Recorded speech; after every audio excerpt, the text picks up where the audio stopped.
Bienvenue sur Top Invest, la chaîne des top d'investissement. Ici, on parle essentiellement d'entreprises de qualité. Sur Disney, on n'a pas le choix que de faire de la guesstimation, ok? Parce que c'est plus le moment d'aller regarder les bénéfices, les états financiers, c'est le moment de regarder les rapports financiers, d'écouter les conférences calls. Qu'est-ce que le management dit par rapport aux défis actuels à surmonter, ok? Donc faites attention, Disney est en plein changement. Il y a de grandes chances que Disney ici soit à peu près, qu'il y ait énormément de spin-off à venir, notamment ici ESPN et la NBA qui veulent fusionner. Bref, il y a un truc comme ça, un projet comme ça en cours. Dans tous les cas de figure, il y a également des problèmes au niveau du leadership, etc.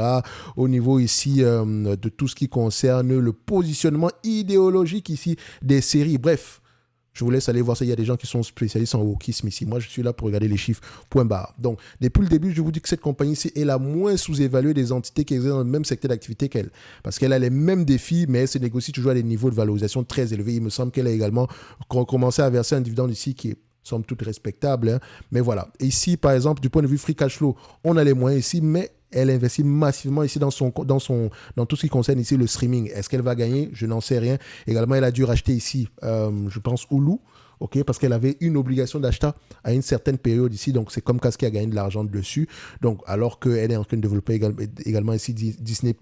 Donc, on va se dire ici comment est-ce qu'elle va réussir à positionner cela, parce que multimarque, c'est pas si évident que ça. Il vaut mieux avoir tout ça sur une seule marque ici et faire la publicité en général. Donc, peut-être qu'on va mettre Hulu va intégrer Disney+, etc. Bref, du point de vue valorisation ici, dites-vous qu'on va faire beaucoup de guesstimations. Énormément de guesstimations. Parce que cette compagnie-ci n'est pas sortie de l'auberge et il sera difficile ici pour moi de l'acheter à 25 fois les bénéfices. Ok, vu les défis en cours présentement, je vous dirais une chose, cette compagnie-ci en date d'aujourd'hui, au mieux, elle est correctement évaluée à 15 fois les bénéfices. Et encore, je suis même gentil par rapport à 15 fois les bénéfices, je ne prends pas en considération la dette, pourtant je devrais le faire. Ok, donc parce qu'on n'est pas, il y a beaucoup de choses ici à gérer au niveau de Disney. OK.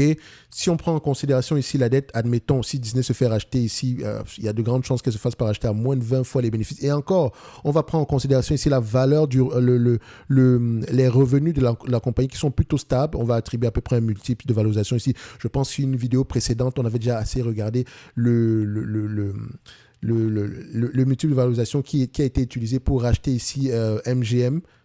Quand Amazon a acheté MGM, j'ai fait plusieurs vidéos sur ce secteur d'activité dont je ne vais pas revenir dessus. OK?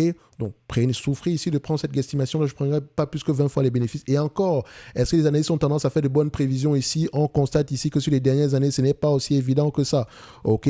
Donc, est-ce qu'en termes de prévision, est-ce qu'on est plus optimiste ou bien moins optimiste? On est de moins en moins optimiste. 7 dollars ici pour 2026, alors qu'ici, on est à 6 dollars en date d'aujourd'hui. Donc, moins, on a à peu près, disons, à peu près 15% en moins. Il faut faire très attention parce que ça peut changer littéralement. C'est pour ça que je dis ici que faites très... Sur ce business-ci, c'est à prendre avec des pincettes. OK? On a un véritable défi à relever et tout va se passer dans les conf calls. Tout va se passer ici au niveau de confiance que vous aurez par rapport au management, à votre compréhension de ce business model-ci. Comme moi, je vous l'ai dit ici, Disney peut réussir. OK? Mais ça vient avec beaucoup, beaucoup d'efforts. Bref, en date d'aujourd'hui, 20 fois les bénéfices ici par rapport aux bénéfices net attendus en 2026. On est à peu près à 126, 151, enfin à 20 fois les bénéfices, attention.